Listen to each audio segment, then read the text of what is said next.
Welcome to the What's Your Deal podcast, where we discuss business acquisitions, investments, management, and exit strategies. I'm your host, Matt Uhler. Let's dive in.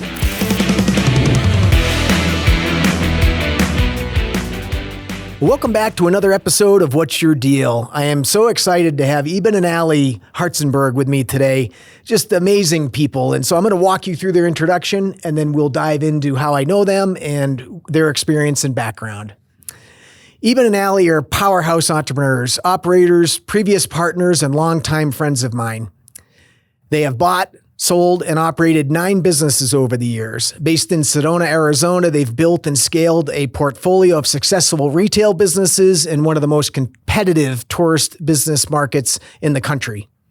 What makes their story truly exceptional is that Eben came to the United States from South Africa with extensive experience across finance, banking, and business operations, while Ali brings a powerful blend of strategy, management, and analytical abilities.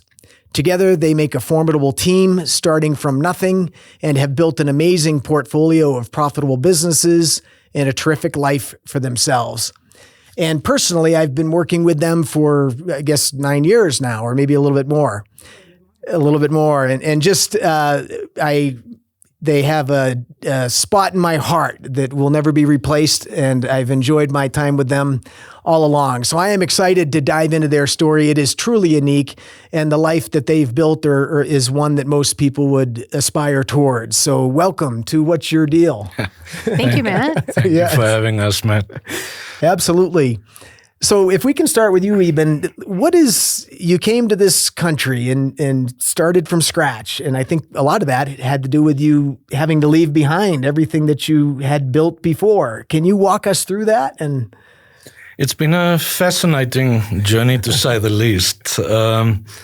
We were successful in South Africa, and that wasn't the motivation to keep us there. We were dreaming, and if you can't dream anymore, it's your time to move. And me and Ali decided, okay, let's get back to America. Let's start focusing on our future and how are we going to achieve it. And we had multiple conversations of, you can go and work there and I can go and work there and we can make a decent living.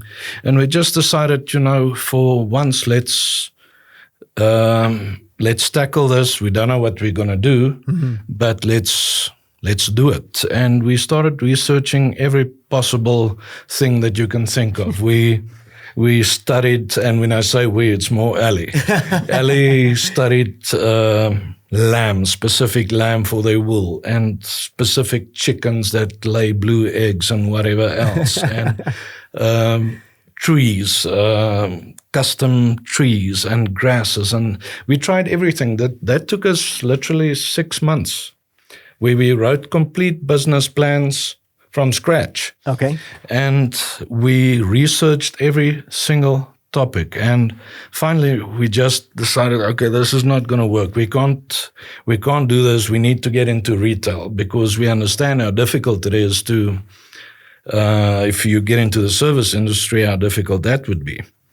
And we just put our heads down, researched Sedona from Minnesota, where we were at that point. And we moved down, signed a lease with Wendy Lippman. We didn't have money, so let me just take one step back. And the one night, me and Ali's dad, we were skinning a deer that we shot. And we've been, this is now 6 months later. We came in June. December, we had this conversation, and he told me, Eben, put your pride in your pocket. You need to ask for help, and we want to help you. Oh. And they gave us a life insurance policy that secured our first loan with a small bank that's family owned up in a town that I don't know the name of anymore.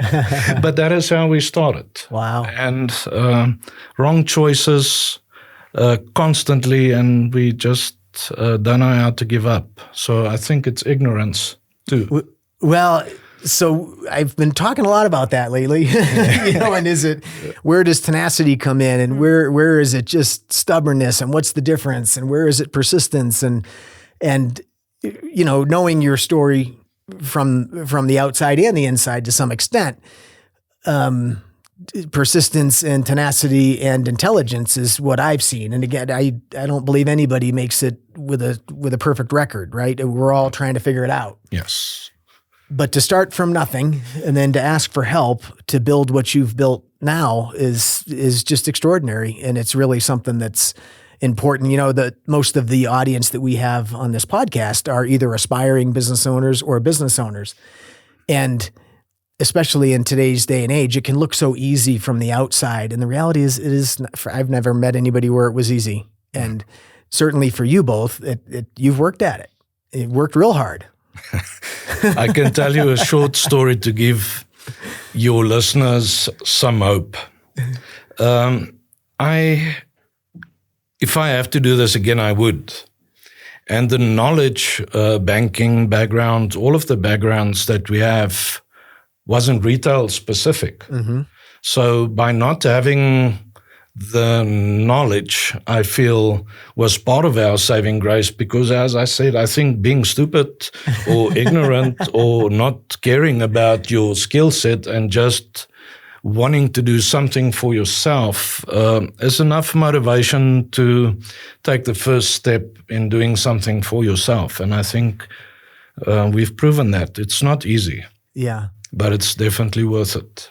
Well, and to give our audience perspective, the retail stores that you have and the operations that you run are as tight as any retail I've seen. Thank you. And when I say tight, I mean carefully selected products, beautiful, the kind that you want to be in, with staff that greet you when all of it. And so to come to that from no experience is, again, extraordinary. And you're in a market that's difficult, and you've turned it into something amazing. Yeah. I just think you cannot be pacified by your fear. If you want to do something, do it. Ask for help along the way, because there are people that are willing to share knowledge and experience with you if you want to get started. And like you did. Well, I appreciate that. So I've got a question for Ali, but I want to give you a forewarning that I want to talk more about fear. Okay. Because fear is something that stops a lot of people. Oh, so yes. I'll circle back to that. Okay. You can have a minute to get ready. Let's do that. Don't be afraid. All right. So, Ali, one of the things that I've enjoyed when we were working side by side, and you'd have your spreadsheet and I'd have my spreadsheet, and the data and the analysis and all of the things that we enjoyed doing together. And one moment I remember is when we were walking through one of your stores with a banker. Yep. And the banker was clearly just super impressed, the lender, very impressed by the operation. But I made the comment to him, I said, there is not one product in this store that Ali does not know about or has not evaluated. How many sold, when, are they worth having, are they not worth having? And that's a huge skill set to be able to analyze, and super important in retail. Have you always had that skill set? Did you develop it? Where's that come from? And can you talk about why it's so important when it comes to really taking on a business like you've done? I think attention to detail and being able to analyze and know what is truly going on in your business is one of the most critical components of being a business owner. Without it, you don't know where you're going. You don't know where you've been, and you don't know what's coming next. So attention to detail specifically is something that I think I was born with it. And it's something that I've worked on refining over the years, whether it be the displays in the store to make sure that everything is just perfect to tell the right story, whether it be the financial spreadsheets that everything's included in there, all the data and all the research that goes into it. I thrive on it. I love looking at all of the components of what makes things run, taking the risk, trying something new, seeing how it performs, analyzing it after the fact, growing on it. It's been a fun experience, but it's been a lot of trial and error as well. So it wasn't that we figured out the perfect product mix from the very beginning. I mean, we started off with a lot of African goods in our first store, and we had a very mixed response to that. Some of it not so great. Not everybody understands what happens with springbucks and zebras in South Africa. So we had some interesting experiences in Sedona in the store, and things like the World Cup came along, and all of a sudden you didn't have any product to sell, and you had to reinvent yourself. And we've had to reinvent ourselves a couple times. We've had to react to current situations and what are you going to do? But having that attention to detail and knowing what's going on and knowing in our jewelry stores, I buy every single piece of jewelry that are in those stores. There's not a piece in there that I haven't touched or selected to be there. So everything is there for a purpose. Everything has earned its spot, or it's on sale and it didn't earn its spot. But it's something that you can work on refining, but I really feel it's something a lot of people are born with just having that drive and that attention to detail. And if they're not born with it and not skilled, they don't need to worry about it if they're a business owner, or they better figure out where they better find somebody that has that attention to detail, because it is critical. I don't understand how you can run your business without knowing what's going on in there. Point of sale systems, you understand this. So a lot of the businesses that we've purchased did not come with a point of sale system, which we didn't understand, because how do you know what you sold? How do you know how many you sold and what color and what size? And that was one of the first things we implemented when we bought those locations, was to put a point of sale system in, because Eben and I love our data. And as a former business partner, you loved the data. I mean, it's something that we all sat and analyzed. If you don't take a look at what's going on in your business, how are you going to make good decisions about where you're going next? Well, and it's so for our audience, a point of sale system is what tracks everything that's sold and when you're running out. And so many businesses, several that you purchased, or all, maybe, all didn't have a system. No. It was all like, I think we sold 6, maybe 2 got stolen. You don't know. But the point of sale system eliminates that. And I know one of the businesses, a couple of them that you bought all at once, I don't know how many SKUs there are, but I would guess hundreds, if not even 1,000 or more. Thousands. And implementing a point of sale system is why the previous owner never did it, is because it's a serious undertaking. But you're now able to guide that business in a way that they never could, because you know exactly what's selling and not selling and all of that. Without it, you cannot grow your business. Yeah. Because if you know what's performing, and you know how aggressively it's performing or underperforming, you can make a decision on how do you grow your business. And that's typically the key indicators, and Ali catches them. That's the purpose of it. To simplify this way down, I have a client that I worked with previously who he bought a food service business, coffee shop, right? And they sold these cinnamon treats, right? Like mini cinnamon buns. And they kept making more and more. I mean, these things were just flying out the door, right? They just keep making them because they were running out of them. And what they didn't realize without a point of sale system is that there were so many at the end of the day, the night shift person was throwing them away. Oof. They're coming in the morning. And again, this is like super elementary, but they're coming in the morning going, holy cow, we've had a run on cinnamon buns again. We better double up.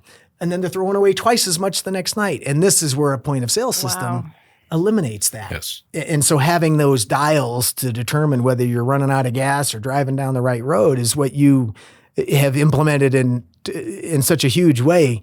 And with the significance of retail products you have, I mean, how could anybody do it without it? It would all be a guessing game. Yeah, intuitive management. Intuition, which there is a place for intuition in business, definitely. Sometimes you feel a really strong pull towards something, but we never act on impulse or intuition alone. It always takes a bunch of data and a bunch of research then before we dive in. So to anybody out there that's even thinking about starting a business or buying a business, a point of sale system is critical and crucial to your operations. Yeah. It's really that dial that without it can, be a huge undertaking. So you ready to talk about fear? Let's do. So when does a business owner listen to the fear and go, you know what, I better not do this? And when does it become, okay, I hear that I'm afraid, I don't want to fail, and yet this is the path and I'm going to take it. Let me tell you what I think every person who starts out doesn't understand. And that is the location and the rent. Okay. That is the part that scares every person, because if the rent is $1,500 for this space and $5,500 for the next space, the average person is going to pick the $1,500 space instead of the more expensive one. There's a reason the one is expensive, or more expensive, or so much more expensive than the other one. It's location. And when we opened at the Lakapaki, this studio is huge in comparison to that first store. I kid you not. And the rent there was $1,300 back in 2010. And I don't want to bore you, because we're talking about fear. Mm-hmm. And the fear was the guiding force that kept us there. But in the first month, we recognized, okay, we made $8,000 in retail, and the rent is $1,500 or $1,300. I can't remember, but there's no money, and we're never going to make money, because that was in March, and March is the strongest month up there, and we are failing. Uh-huh. And then the location conversation started, and the fear. What I'm talking about is the fear of failure. And to sit there, if we sat there and did nothing about the location or the venue specifically, we would have been bankrupt. So the fear of having a spot now downstairs, which was our saving grace, and I would always thank Wendy Lippman for that, is she believed in us and gave us a spot that I don't think anybody else would have, because it was a bad concept. And to sit and reevaluate where you stand when you are scared is the best thing you can ever do, because I think that sense of self-preservation is real. So if you are scared of doing something, it's not worth turning your back on it. It's, how do I face my fear? And I think that is... it comes with age or stupidity. I'll vote for the stupidity, though, because how could you not be fearful? Mm-hmm. Fear shouldn't be the guiding force in retail. Otherwise, you'll constantly be scared of bankruptcy or something that's going to happen, and it does. There's constant things that put the fear of God in me, and it has a place, because that's my motivation, to go and figure out how to deal with it, because it's wrong. If something is wrong, that's what scares you. So that's my 2 cents. Matt, I think you've known us long enough that you know who the big idea guy is. Yes. And I can't tell you over the years that Eben and I have been in business together, how many times he comes to me with an idea that at first I'm like, absolutely not.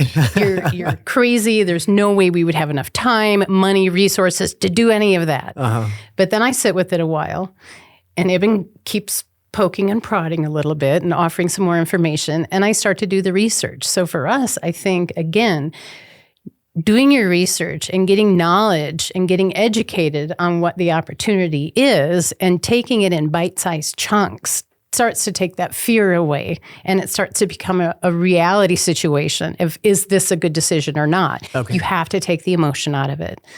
It doesn't belong in that decision. The emotion has to go away, and you have to look at it with a critical eye. Look at the data. Does it make sense? Is it doable? Would it get us where we need to be? And you take that fear and you crush it. Well, and that's exactly where I was going, is that, so when you're, and I think I know the answer, but you like, oh my gosh, should we do this or should we not? Scary. What if it doesn't work? You then go to the data. Is that how you're working through the fear? It may be justified or it may not, yeah. but it's the data that you're talking about that helps to solidify, like, no, this won't work, or it's okay. We can still be afraid and proceed because we've analyzed it. There's another component to it that Eben and I have always brought into our decision-making process, though. And for us, that's asking a higher power. Mm-hmm. Is this for us? Is this an opportunity that is worth us pursuing? If not, close the door. If it is, let's keep on this path. Mm-hmm. And that has never served us wrong. We've asked that in every single business we've bought, everyone we've walked away from, everyone that we've started. We always ask, but we've been given the ability to do research and look at the data. And that is what takes the fear away. Oh, that's great. Yeah, there's faith, right? And then there's blind faith. Yeah. And then there's everything we're talking about. We've been given a brain. So use it. Use it, yeah. When you put them all together, you know, the odds are with you then. It works. Yeah. Yes. That's great.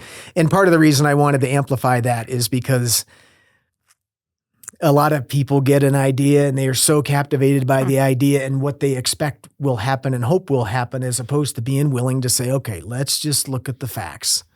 And maybe from a rent perspective, it's like, okay, how many people are walking in front of this? What's the square footage? What's the average, you know, ticket for what we're going to sell to make the data? All that stuff. If it's not done, it's a roll of the dice, isn't it? Correct. It is. I can't tell you how. Maybe I'll develop carpet tunnel or something from all the clicking, but I still have clickers lying everywhere. So yes. Really? So if something bothers me and the store's not performing, there's only a couple of things that could influence that. It's the traffic. It's my fault that my selection is wrong, or the people working there. Before I blame anyone, I go and sit for an hour and I count how many people walk by and how many people go into the store. Yeah. You know, so it is analytical. It is how much of these am I going to convert into a sale? You know, because if you have a cheap rent and you're sitting somewhere in the boondocks with no people coming by your store, it doesn't matter what you sell, it's not going to work. Mm-hmm. And I think that is where the Dutch courage comes from. I believe that it is not just wisdom. It is just ticking your boxes and making sure that the math works. Yeah. That is always the thing that governs us. If it's going to work, it's going to work. And a proven track record with good financials, it's easy to make the fear go away. Well, and for perspective for our audience, if they are not aware of Sedona, Arizona, I would speculate that it's some of, if not the highest, rental rate for retail in most places. Maybe Aspen's right there and some others, but it is the amount of space you get for tens of thousands of dollars is very minimal, and so it is a commitment for sure with what you've done. It is. That's and for a reference, Matt, it's the same as Hollywood Boulevard, Rodeo Drive, Newport Beach. Wow. So and I'm not going to say who I'm renting from or from who for what, but it is astronomical. Uh-huh. But you don't have to be fearful of that if the foot traffic and the location justifies the rent. Mm-hmm. You know, that's the other thing that we've learned over the years. Coming back to the fear, yes. I didn't answer your question. The most fearful thing I ever did in America was knowing I'm going to go bankrupt and how am I going to afford 3 times the rent. Wow. And the decision was a good one, to move. Uh-huh. So the fear cannot paralyze you. It has to drive you. So, well, and without going too far into the weeds, that's also a redirect, right? Yes. It's not like you just said, we'll make it work. We're gonna prove everybody wrong, right? Yeah. I mean, you're like, this won't, okay, not gonna work. Time to redirect. Yeah. Correct. Some might call it a failure and, oh my gosh, I don't want to, whatever. You pivoted. Yes. Yeah. You have to. So let's talk for a minute about, you've started businesses and you've bought businesses and you've bought a lot of businesses. And so what do you see out there from starting them from scratch and the advantages or disadvantages of that, and buying them and the advantages or disadvantages of that? Ali and I have the same opinion of it. But I think every time that I come to Ali and say, okay, let's buy a business, I've got an idea. I think the first thought that comes to mind is, how the hell are we going to do this? And what is the thing that is easier to do? And my honest opinion, if you know nothing about nothing, and you know the last business and the second last business we bought, we had absolutely no knowledge of it. And for your listeners, it's multi-million-dollar businesses that we bought with no understanding of what that is. Mm-hmm. So why would we pursue something that we don't know? Because we understand retail, I think, is a grounding principle. the fact that Ali is going to scrutinize the numbers and say, how do we convert this into a POS system? If you buy a business, you already have money coming in immediately. Tomorrow morning, if you close, you've got money in the bank. Starting a new business, that is an iffy concept. And when I say iffy, anything that you do is iffy because you don't know if it's going to be successful no matter how good the idea is. That's why buying a successful business, in my opinion, is a great foundation if you want to get your feet kind of wet with the knowledge, of course. If you have the knowledge that we have regarding a few things, for me to go and open a store also has its positives because I don't have a massive loan that I need to service, and that basically from day one you are debt free if you have the ability to buy the inventory and do the build outs and all of that stuff. So honestly, if I open it or buy it, acquisition is the next step. Doesn't matter which way we're going. I would rather buy it than open it because the location has such a massive impact on your success, where if you buy one, you've got a proven track record.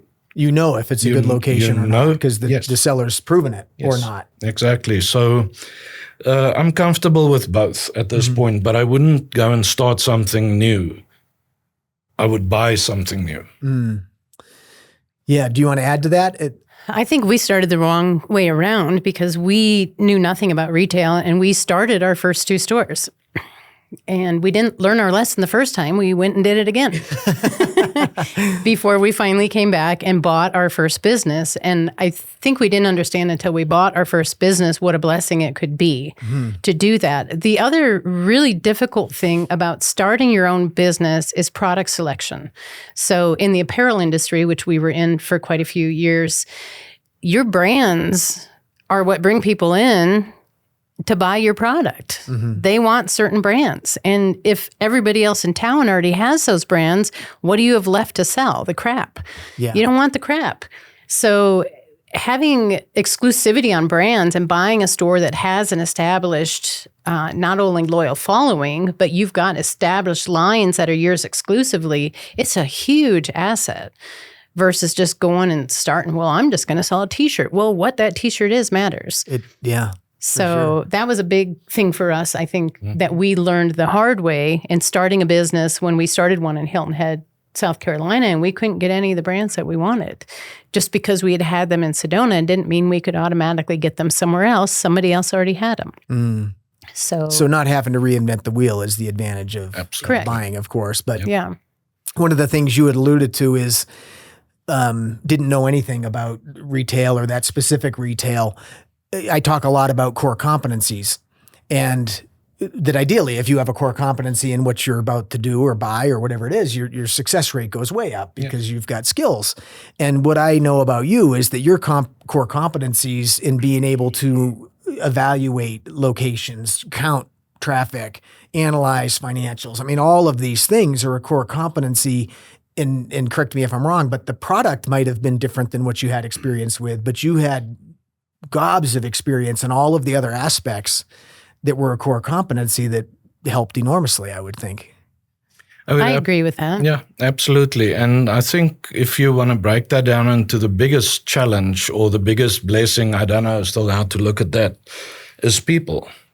Because if you think you're going to go out and do it by yourself, you have no clue what you're setting yourself up for. That's my personal experience. I would rather have somebody like Ali that's extremely competent at so many things. If I'm doing something, I would always take it to her and say, what do you think? Does this look right? And that partnership is what adds value to that fear of embarking on a journey that you really have no clue how it's going to go. So rather buckle up with your friend and your partner and figure out the rest. But the people is the core, in my opinion, because that's what I do every day. And that's the thing that I struggle with every day, is understanding people. And if you can manage people, I think that gives you that platform that we are talking about. If you buy a new business, the people are a huge part of it. Because if I open a new store, I still need to go and find people. I need to train people. So for that reason, I always vote people. Well, and so let's talk about that for a second. You going it on your own or on your own as opposed to a team, huge difference. And then there's the capability of the team, right? And I've watched you both work for years and years, amazingly effectively, and skill sets, in two different areas, and they cross over where they need to, but huge respect for what Ali does and vice versa. So how do you do that as a married couple? A lot of married couples can't, won't, shouldn't. Like, you've been doing it forever. So what's that about? How do you pull that off? Who's going to talk first? Yeah. Well, we learned early on, Matt, that you can't both do everything. You don't keep doing each other's jobs because you're just going to do things a little differently and you're going to redo it and undo it and redo it again, and there's no point. And so what we learned as we started off with the first business is we need clearly defined realms of responsibility, is what we like to call them, yes. RORs.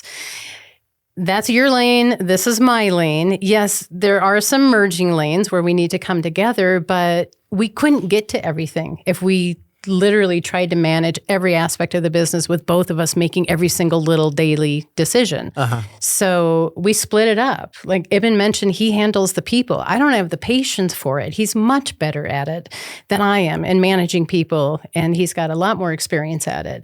But I completely trust him with that. I trust his decisions. I don't question him on the decisions he makes. I do a lot of the financial aspects and the research. Not that Eben isn't capable. He's completely capable, but it's where my realm of responsibility lies. And we keep that very true. So that's your lane, this is my lane, and complete trust in each other to do their job. They're competent. I don't need to question it.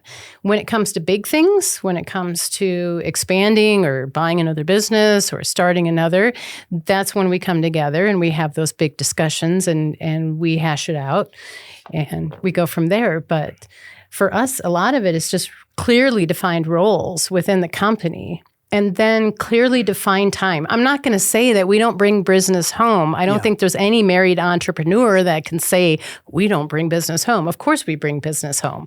It's a Sunday morning. You'd rather be gardening or doing something else, and you're talking about staff because something happened. But we do clearly carve out time for ourselves that we don't talk about work. We have, this zone now is we're just going to talk about our garden, or we're going to talk about our trip that we're taking this summer, or we just take time to be us and be married. Yeah. So you have to keep that balance and you have to carve out time because otherwise the business will take all of your time. It'll consume it. Yeah. Yes. And it easily will, I can guarantee you it will. I explained to somebody the other day that what does your week look like hourly?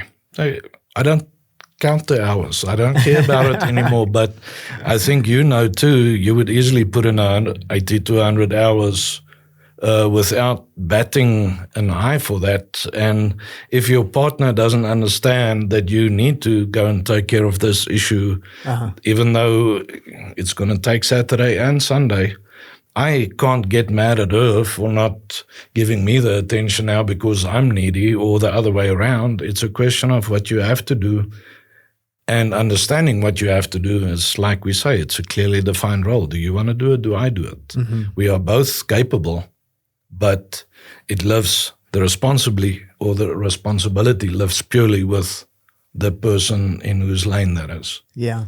Well, and you're united. Again, I know it because I've seen it, but clearly you're united or you wouldn't be able to create what you've created. And you work harmoniously as well, is what I've seen. And it was a long time before this podcast that I got to watch that, so I don't think it was made up. It was.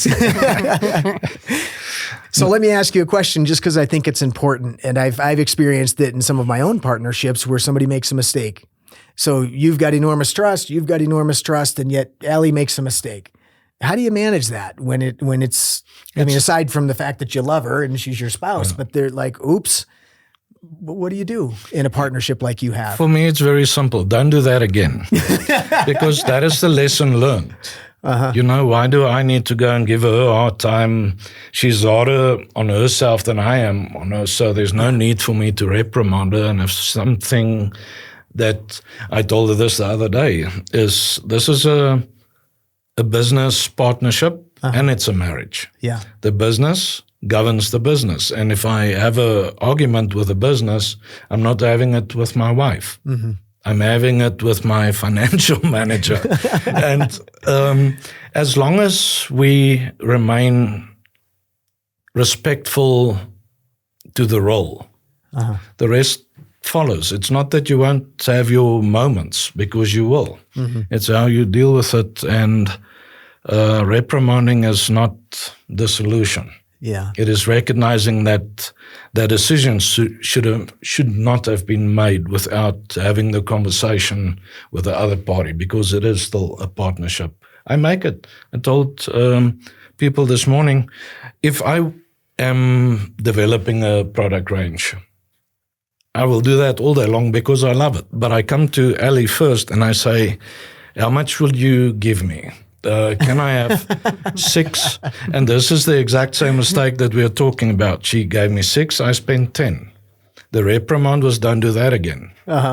And you move on, because I can't fight it. I was wrong. I knew better. And I think that is giving each other grace. Yeah, I was just going to say, so an element of grace that, and again, if your intentions, I've had partners that stole and some other stuff. Well, that doesn't deserve grace, right? Yes, I mean, that's exactly. flat out wrong. And I've also had partners that have made, one that comes to mind, I mean, it cost us $75,000 because of one mistake. And, you know, at the end of the day, that's a bummer for all of us. And he felt worse than any of us. And what are we going to do about it? You know, so that's where the grace comes in, and especially in a marriage, I'm sure. Yeah, and it's the lesson learned, you know, and I think that is the thing that a lot of people don't appreciate or understand is you're going to learn lessons. They're coming. They are coming, and you aren't prepared for them. So give yourself a breather as well. And because we try and do it, we don't know what the outcome is going to be. We can only do the best and hope with all the research and the commitment to that fact that the legwork was done not to make a stupid or reckless decision. And financially responsible is our saving grace. Yeah. I think a lot of it too is you can't stay focused on that mistake. Too many people get in this vicious cycle of they just repeat it over and over and over and over. You need to switch your focus. Like you said, the $75,000 loss, what are you going to do about it? That's where you focus. What are you going to do about it? How do you make sure it doesn't happen again? How do you take that part out of the equation? And where do you go from here? Focus on that next step. Take that forward momentum. Keep yourself focused on the positive so that you don't get sucked down into this relentless cycle of blaming yourself. Yeah. We're going to make mistakes. We're human. And it's human, though, to pick yourself up and move forward. Well, that's great advice. And it's especially important in a marital business relationship. Absolutely. So let's talk about work. And I don't know that I know anybody else that works more than you or is willing to work more than you. Let me put it that way, because I know you also focus heavily on enjoying life, and you travel and you do the things to refill and recharge and all of that. But I also know if something needs to get done, it will not go undone with either one of you. So what's that about? Is it just flat out tenacity and work ethic, or is there more to it than that? Purpose, mission, what's it about? I have asked myself that question many times, because there aren't a lot of us that do that. You are one of them too. If failure is not an option, the hours that I work is no longer a concern. That's interesting way to put it. And that is all I can say about that. It drives me wild. That it would drive me to tears. That I sit and I work until 11 o'clock at night. And if you look around, everyone is gone. So we need to open the store tomorrow, and everybody, they didn't even say goodbye. That has happened to us how many times, where it's me and Ali now that have to finish the painting or whatever has to get done. It has to get done. Yeah. And if you take it in from that perspective, that who else is going to do it or who can do it better than you, it's not that I'm full of myself. Oh, Ali, you know us. It's not a question of that. It's a question of determination and persistence of getting to the end of the line. Because it's not easy. Yeah. It's not easy. No. And that is your commitment to your success, because it is for yourself if you work for yourself. Well, there's one piece of that, and I want to hear your thoughts on that too, but there's one piece of that comes to mind. You and I have had lots of conversations on occasion where you've been very focused on here's where we need to be as a couple and a family. And so I need to do one more thing of this, or I want one more piece here in order to be able to achieve this, or to help with your family in South Africa and all. And it's not accidental. No. And that creates an inner drive that I think I see in you that is born in you, and a lot of people don't have, but it's driven by that. Here's where I want to be. And what it takes to get there is just stuff you'll do. But Yes. like that's the objective. Yes. Is that fair to say? It's the only way I know. Yeah. It is, if you have a clear goal, it's so easy to achieve. Not that you're not going to sweat and cry and suffer in the process, but it's easy because the vision, the reward makes up for everything else. What I find challenging is if you lose your goal, or if you lose your drive, or if you lose whatever your driving force is. How do you deal with that? It's just like Ali say, you pick yourself up tomorrow morning. Okay, now that we've met that goal, because that is the one conversation I remember vividly with you, is now what? You wanted to get there, now you are there, now what? Well, now I guess I need to readjust my goal. So how much should we increase it with? It becomes a stupid conversation that eventually that doesn't... the number doesn't drive you anymore. I think you get to that point where the number no longer matters. When you are in survival mode, that number truly matters. Yes. Once you survive, I think there's an evolution in your way of thinking, or there should be, that it's time to refresh where I am and where I'm going. And we've always been doing that. There's no set path. I'm not going to work here or this job until I fall over and die. I will change lane. And I think that is what keeps me energized. Yeah. It's not easy. What are your thoughts on that topic? Hard work and focus on an outcome that keeps you able to move through whatever you need to. I think we were both raised, me on a farm in Minnesota and Eben with the family that he grew up in South Africa, with that hard work ethic, that nothing comes easy and you don't get things just dropped in your lap. If you sit around, you have to work hard for them. And working hard for something makes you feel like you've earned it. It feels good. When something's handed to you, it doesn't feel good. You don't feel like you accomplished anything, that you did anything to get there. So when you're working for yourself, and you're pushing yourself, you can really sit back at the end of the day and say, wow, we did that.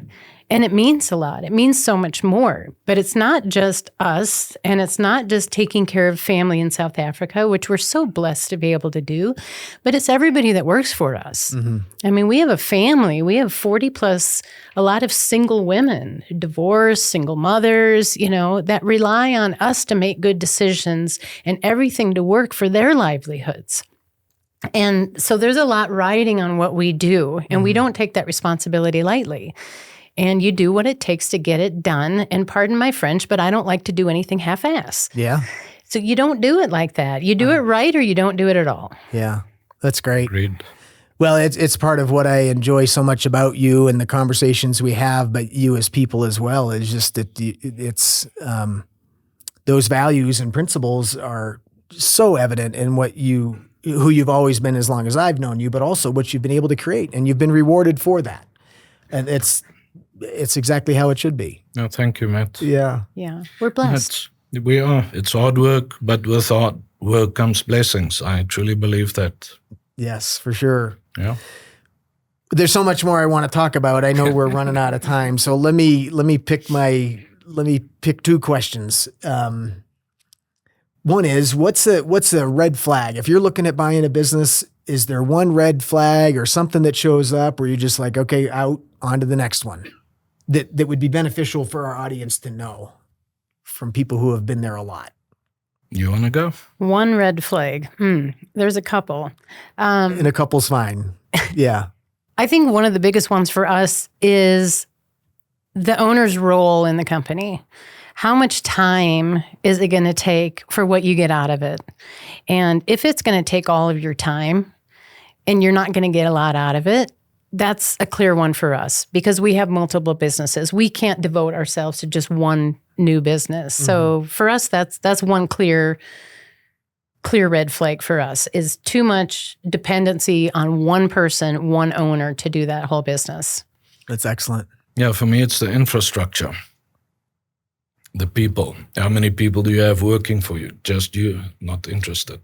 Okay, so the human resource. Absolutely, because if you have one manager and you have one owner, and we know what that does, and the owner is off, taught you everything you need to know to be successful, and a week later the manager is tired of your face and that person leaves, all of a sudden you have nothing. Mm-hmm. Yeah, That's so my red flags. Single point of failure is what I would call that in a business. Yeah. Exactly. Very good way to put it. And I remember when one of the businesses you were buying, one of the requirement, it was a provision in the purchase agreement that they provide you with an owner's manual. Yes. For lack of a better word, a procedure manual. Yes. Like, I get you're going to tell me, I want it in writing. Yes. And you had some trouble getting that. But we got it. We did get it. Yes. Yes. And crucial. Yes, Right? crucial. Because It's the a conveyance handbook. of knowledge when you buy a business, even with your core competency, it can make it way harder if it does not convey. You always talk about the recipe. Uh-huh. I talk about the recipe book. So that is always from, if you buy a complex business, nobody can teach you what you need to know in 30 days. Mm-hmm. And that's the typical amount of time you get the transition. Yes. Yeah. So that is my not interested. Very good. The other one, obviously, is cash flow. Yeah, of course. It's got to be profitable, or it's so mismanaged that you're like, wow, I can turn that around in 3 months and have it profitable because I know that business and they haven't been doing what they should be doing. But yeah, profit margin is huge. You're not going to spend all that time, all those sleepless nights, all that fear for a very little reward. Yeah. And I'll just call it out because I talk about this, but to me, that's financial feasibility. If it doesn't make sense that it can afford to pay for itself and support you as the new owner, why do it? Yes. Exactly. Yeah. So, well, that's great. Yeah. So one last question, and that is for each of you. I'm a huge advocate of how we've all got where we are. And usually that's somebody who took us under their wing along the way or gave us a hand up when we needed it. And to me, it comes back to gratitude so much, which is why I love this question. So in each of your lives, who helped you along the way to get a hand up when you needed it? I'm going to start personally with Ali's dad. Was the first step, who gave me his life insurance policy. Yes. Second one is you. Because of your commitment, your partnership, Mark Sterling was another person. And why do I call you guys? Ali's dad at that point didn't know me. Yeah, I was married to you, but he didn't know me. You knew me from selling the first business we owned, and yet you trusted in us. Mark trusted in us. The whole setup could not have happened without you and everyone that I mentioned, and it's time and again when you realize that on your own, it's just not as easy as coming to somebody who knows what they are talking about. And that was you. And that was Mark Stilling is an accountant, just for the listeners who don't know. And if he trusted the way we managed our small little business financially, I think that would have given him the courage or the confidence to invest in us because we didn't have the down payment. You guys financed or bought into the partnership for the down payment of the business. So that was invaluable, and I will always appreciate that. And Wendy Lipman, as I said, was the other person. Well, thank you for that. Yeah, it actually touches me enormously because it's so important for us to pay forward. And so what you have both been able to create is just extraordinary. And so I greatly appreciate being able to be a part of that. Yeah. You are most welcome. We are very thankful to be part of your family. Yes, thank you. Yeah.